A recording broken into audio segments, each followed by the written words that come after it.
Hi friends, Karthik Deepa சீரியலில் ஒரு அட்டகாசமான ப்ரொமோ பற்றி தான் இந்த வீடியோவில் பார்க்க போகிறோம். அதுக்கு முன்னாடி நம்ம சேனலை சப்ஸ்கிரைப் பண்ணாதவங்க கீழே இருக்கிற சப்ஸ்கிரைப் பண்ண கிளிக் பண்ணிவிட்டு பக்கத்தில் இருக்கிற பெல் ஐக்கனையும் கிளிக் பண்ணிவிடுங்க. இங்கே பார்த்தோன்னா நம்ம கார்த்தி மயிலும் சிவனாண்டி ஊரில் இருந்தால் கண்டிப்பாக கும்பாபிஷேகம் நடக்க விடாமல் தடுக்கிறதுக்காக ஏதோ திட்டம் போடுவான் அப்படின்னுட்டு சிவனாண்டியை ஊர் மக்களே இந்த ஊரை விட்டு ஒதுக்கி வைக்கிற மாதிரி ஒரு பிளான் பண்ணுறாங்க.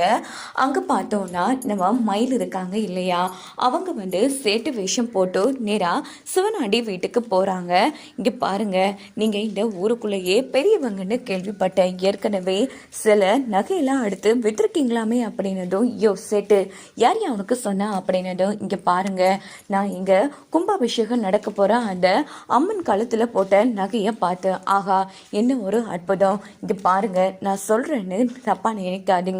அந்த நகையை மட்டும் எடுத்து கொடுத்தீங்கன்னு வச்சுக்கோங்க, உங்களுக்கு எவ்வளோ கோடிக்கணக்கான பணம் வேணுமோ அவ்வளோ கோடிக்கணக்கான பணத்தை நான் கொடுக்குறேன். எனக்கு தெரிஞ்ச ஒரு வெளிநாட்டு ஆள் இருக்கான், அவனுக்கு இந்த மாதிரி நம்ம நாட்டு அம்மனோட நகைங்கண்டா ரொம்ப பிடிக்கும். நம்ம எவ்வளோ தொகை கேட்குறோமோ கண்டிப்பாக அவ்வளோ தொகை கொடுக்குறான். அதனால எனக்கும் பங்கு கிடைச்ச மாதிரி இருக்கும், உங்களுக்கும் மிகப்பெரிய பங்கு கிடைச்ச மாதிரி இருக்கும். எப்படி வசதி அப்படின்னது, சேட்டு உன்னை பார்த்தா சந்தேகமாக இருக்குது, நீயா எங்ககிட்ட கேட்குற. இங்கே பாருங்கள், நீங்கள் எந்த மாதிரிக்கு ஃப்ராடுத்தனம் பண்ணுறது எல்லாம் எனக்கு தெரியும். நிறைய வாட்டி நீங்கள் சிலையே தூக்கியிருக்கீங்கன்னு தெரியும். இதெல்லாம் உங்களுக்கு ஜுஜிபி மேட்ரு இல்லையா அப்படின்னதும், ஏண்டாம் அவனே, இந்த சேட்டு பேசுகிறத பார்த்தா கண்டிப்பாக நமக்கு பங்கு கிடைக்கும்னு தோணுதுடா. பேசாமல் என்ன நகையை தானே திருடி கொடுக்க போகிறோம், பேசாமல் நகையை திருடி கொடுத்துடலாம். இதில் நமக்கு ரெண்டு சந்தோஷமான விஷயம் இருக்குது. இப்போது நகையை திருடி கொடுத்துட்டோம்னா எப்படியாவது வெளிநாட்டுக்கு போயிடும். அதனால நாம தான் திருடி கொடுத்தோன்னு அந்த கார்த்தி கண்டுபிடிக்கவே மாட்டான். ஸோ நகை போனதால் கும்பாபிஷேகம் தடப்பட்டு போயிடும். அது மட்டும் இல்லாமல் ரெண்டாவது நமக்கு கைக்கு பணமும் வருண்டாம் அவனே. அதுக்கப்புறமா என்ன, இந்த ஊரில் சாமுண்டீஸ்வரிக்கு நிகராக நாமளும் வாழலாம் அப்படின்னதும், சரி சித்தப்பா, நீங்கள் இவ்வளோ சொல்கிறீங்க, சேட்டு எங்களை ஏமாத்திர மாட்டியே அப்படின்னதும், இங்கே பாருங்கள், நான் கூட்டிகிட்டு வர வெளிநாட்டுக்காரங்கிட்ட நீங்களே நேரில் பணம் பேசி காசு நகையை கொடுங்க, ஓகேவா அப்படின்னதோ, சரி சேட்டு, சரி இங்கே பாரு, இந்த விஷயம் யாருக்கும் தெரிய வேணாம் அப்படின்னு அனுப்பி வச்சிடுறாங்க.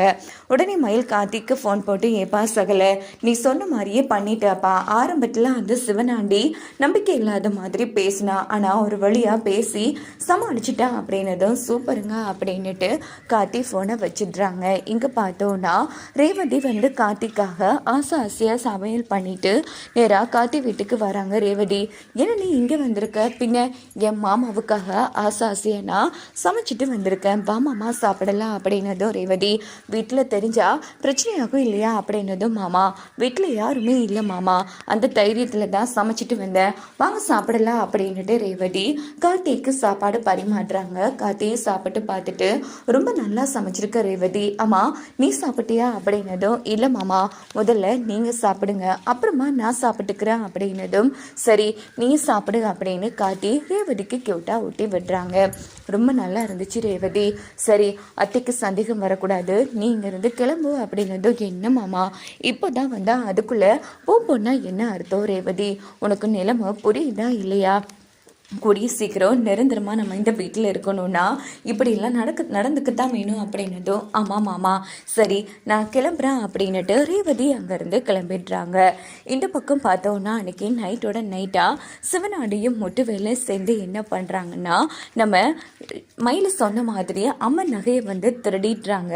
நேராக திருடிட்டு கோவிலை விட்டு வெளியில் வராங்க. அங்கே பார்த்தோன்னா நம்ம மயில் நேராக அவங்களுக்கு தெரியாமல் நின்று, ஐயோ திருடனுங்க ஓடிவாங்க அப்படின்னு கத்திட்டு ஊர் மக்களை கூப்பிடுறாங்க. ஊர் மக்களும் பார்க்குறாங்க. பார்த்தா சிவனாண்டி முத்துவேல் கையில் ஒரு பேக் இருக்குது.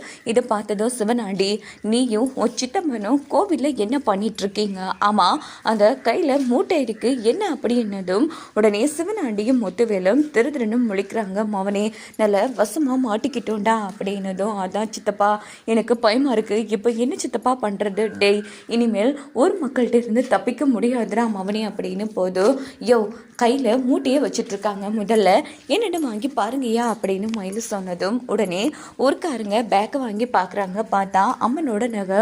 ஐயோ, அம்மன் நகையை வந்து திருடிட்டு போகிறாங்க. நல்ல வேளை இவங்க வந்ததை கண்டுபிடிச்சிட்டோம், இல்லைன்னா அம்மன் நகையை எடுத்துகிட்டு போயிருப்பாங்க அப்படின்னதும் ஊருக்காரங்க அதிர்ச்சியாகிறாங்க. உடனே ஊர் பெரியவங்க வந்து சிவனாண்டி பெரிய மனுஷனாட்டம் இருந்துட்டு நீ உன் சித்தப்பனு பண்ணுற காரியம் இதானா? இப்படிலாம் பண்ண உனக்கு அசிங்கமாக இல்லையா?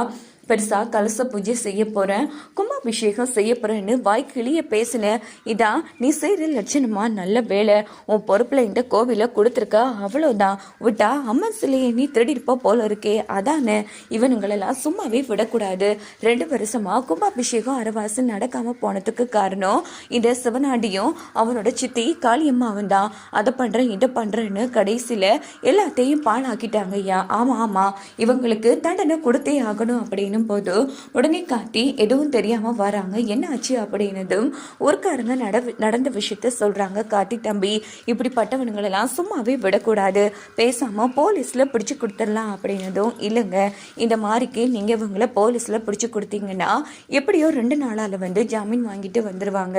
இவங்க இந்த ஊர்ல இருந்தாலே இந்த கும்பாபிஷேகம் நடக்குமாங்கிற சந்தேகமே எங்களுக்கு வந்துருச்சு. இங்க பாருங்க, நல்லபடியா கும்பாபிஷேகம் சிறப்பா நடக்கணும்னா இவர் இந்த ஊர்லேயே இருக்கக்கூடாது.